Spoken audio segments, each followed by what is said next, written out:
Good morning students. ఈరోజు మన topic rate of reaction. Rate of reaction అంటే ఏంటో చూద్దామా. అంటే ఏంటి ఇక్కడ అంటే చేంజ్ అవుతుంది. ఏం జరుగుతుంది? ఒక రియాక్షన్ జరుగుతున్నప్పుడు ఏం జరుగుతుంది? కాన్సన్ట్రేషన్ కానీ ప్రెజర్ కానీ రియాక్టెంట్ కానీ ప్రొడక్ట్ కానీ. విన్నారా? Concentration of reactant or product, అలాగే pressure of reactant or product per unit time. అంటే కాన్సన్ట్రేషన్ చేంజ్ అవుతుంది, అది రియాక్టెంట్ అవ్వచ్చు, ప్రొడక్ట్ అవ్వచ్చు. అలాగే ప్రెజర్ చేంజ్ అవుతుంది, అది రియాక్టెంట్ అవ్వచ్చు, ప్రొడక్ట్ది అవ్వచ్చు. ఎప్పుడు టైంతో పోలిస్తే యూనిట్ టైం అంటే అక్కడ మనం ఎంత టైంతో చేస్తున్నామో మనకు తెలియదు కాబట్టి పర్ యూనిట్ టైం అని చెప్తున్నాను ఇక్కడ. అంటే అర్థమైందమ్మా? ఏం చెప్తున్నాను? కాన్సన్ట్రేషన్ అనేది చేంజ్ అవుతుంది. దేంతో పోలిస్తే? టైంతో పోలిస్తే. అది రియాక్టెంట్ది అవ్వచ్చు, ప్రొడక్ట్దైనా అవ్వచ్చు. అలాగే ప్రెజర్ కూడా చేంజ్ అవుతుందంట. దేంతో పోలిస్తే? టైంతో పోలిస్తే. అది రియాక్టెంట్ అవ్వచ్చు, ప్రొడక్ట్. అంటే కాన్సన్ట్రేషన్ కానీ ప్రెజర్ కానీ చేంజ్ అవుతుంది. దేనిది? రియాక్టెంట్ అవ్వచ్చు, ప్రొడక్ట్ అవ్వచ్చు. అయితే రియాక్టెంట్ యొక్క కాన్సన్ట్రేషన్ ఎప్పుడు తగ్గిద్దమ్మా, బట్ ప్రొడక్ట్ కాన్సన్ట్రేషన్ ఎప్పుడు కూడా ఏమవుతుంది? పెరుగుతుంది. ఇది చూడండి ఒకసారి. ప్రొడక్ట్ కాన్సన్ట్రేషన్ అంటే ప్లస్, రియాక్టెంట్ కాన్సన్ట్రేషన్ అంటే మైనస్. ఎవరిది? Concentration of reactant with time.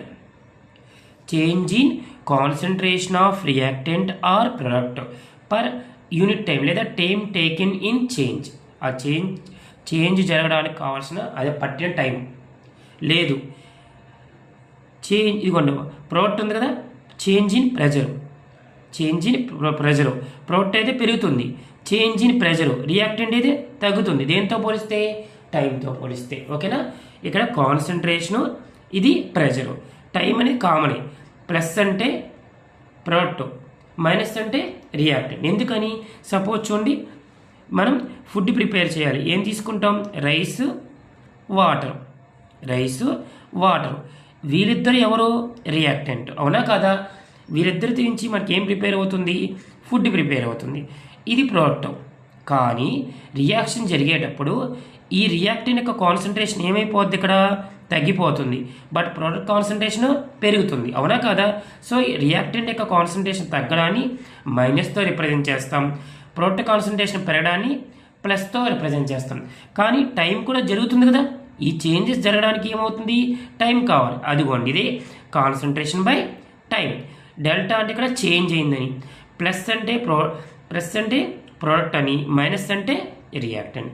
ఇక్కడ కూడా అంతే, ప్రెజర్ చేంజ్ అవుతుంది. ప్లస్ అంటే ప్రొడక్ట్, మైనస్ అంటే రియాక్టెంట్. డెల్టా టీ అంటే టైం కూడా చేంజ్ అవుతుందని. ఆర్ అంటే రేట్ ఆఫ్ రియాక్షన్. ఓకేనా? Thank you. రేట్ అంటేనే స్పీడ్.